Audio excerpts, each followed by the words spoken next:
எல்லாருக்கும் வணக்கம். இன்றைக்கி நம்ம எதை பற்றி பார்க்க போகிறோம்னு சொன்னால், நடவு செய்யப்பட்ட இந்த காந்தாரி மிளகாயை பற்றி பார்க்க போகிறோம். அதாவது ஔவையாரின் அருண்மொழிகளில் சொல்லுவாங்க என்னென்னா, பாராத பயிர் கெடும் அப்படின்னு சொல்லியிருப்பாங்க.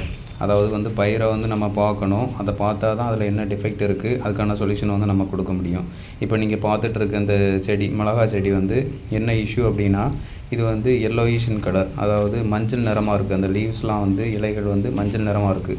இதுக்கு என்ன காரணம்னு பார்த்தீங்கன்னா, அதாவது மழை அதிகமாக பெய்திருக்கு, அதாவது நீர் தேங்கியிருக்கு. மழை பெய்ததுனால நீர் தேங்கியிருக்கு, இடம் உறைவாயிடுச்சு.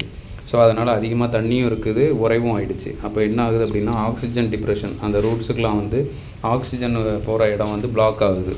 ஸோ அப்படி இருக்கும் பட்சத்தில் அது இலைகள் மூலமாக எல்லோயிஷ் கலரில் காட்டுது.